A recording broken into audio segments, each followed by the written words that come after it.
Fox 25 and Mad Science has been bringing science and weather to boys and girls across Oklahoma for a long, long time. And we're not about to let anything stop that tradition. So joining me today, live from the Mad Science studios, is Dr. Miles and Dr. Mad. Guys, thanks so much for joining us again today. What do you got for us this time? Thank you so much. You know, it's difficult not to be in the studio and even harder not to be out at school with you guys. But I'm so glad that Fox 25 has allowed us this opportunity to still share a little bit about the weather and about science with you. So here's what we've got today. Miles, can you explain what this contraption is behind us? Well, we have 2 flasks, a pipe, and a squirrel. Yeah, okay. But we put all those together, and we made something that we like to call the water cycle model. And this is what happens. You know, when the sun comes out and it gets really, really hot, did you know that water actually goes out and just goes up into the air? Isn't that called evaporation? Evaporation, exactly. And that's what we've got going on here. You can see it's hot and it's going up. And then you see these little, like, water droplets in here. That's called condensation. Condensation, very good. Yeah, exactly. Isn't that like when there's the little raindrops on the window of your car and you get to draw smiley faces in it? Exactly, that's condensation. And that happens because the water gets so heavy that you can actually see it. Now here's what happens.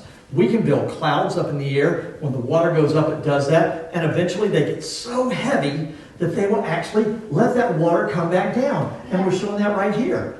Isn't that called precipitation? Precipitation, or we call it rain, or snow, or sleet, or it's Oklahoma, so we call it all of that in the same day. But hey, I want to show you something really cool right now. Do you want to see how you can make a cloud at home? Yeah. Okay, let's do that. I tell you what, take that bottle right there. Okay. And what we're going to do, I've got some rubbing alcohol, and I'm going to put this in here. Now just get any bottle at home. And we're going to put this alcohol in here. And I know you've got alcohol at home because there's none left on the shelves anymore, right? Here, hold that for me. And I want you to see this. See this lid right here? I poked a hole in it earlier, right there. Okay? So what we're going to do, we're going to put that lid on here, just like that. And it's just a little tiny pinprick hole. And Miles, I want you to shake that around so that the water actually is alcohol, so that the alcohol will evaporate and become a gas there. Then we're going to take a basketball pump right here. And you can see this. I've got a little basketball pump needle. We're going to put it right in here. And we're going to put that under pressure. Are you ready for this? Yeah. Check this out. There we go. And there. And there. And it's getting heavier and harder to do. And right now, okay, let it out. And you can see there's a cloud in the bottle. Is that cool or what? That's awesome. Now, Jeff, why don't you tell us how that happened? Thank you guys so much for giving me the opportunity to answer that question. So when air is released from the bottle, that creates low pressure. And low pressure outside normally creates clouds. And it'll do that in the bottle too, because when the air pressure is let out and you have that alcohol in the bottle, it gives that air something to grab onto and to condense on. And that's what helps to make the cloud. That sound about right, guys? That sounds perfect. And you know, Jeff, I'm so glad you gave us the opportunity to share this. Right. And for everyone at home, what do we need for this experiment?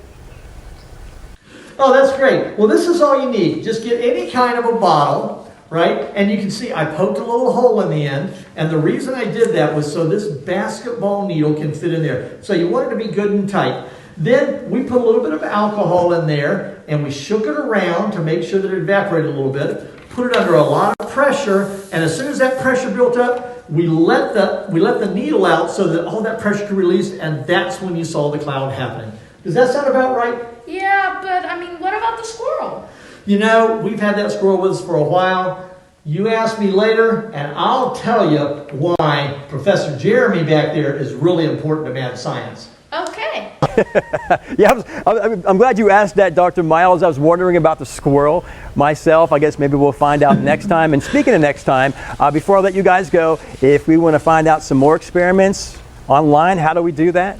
Well, it's real simple. The best way is to go either to Fox, and they're going to put these experiments up, or we have some extra experiments on our website, okc.madscience.org, and also on our Facebook page, Mad Science OKC. And here's another cool thing. If you're a teacher, if you're a principal or administrator, we've got some really cool things for you. We would love for you to call us because we are taking Mad Science into the virtual world live. It's not a pre-recorded video.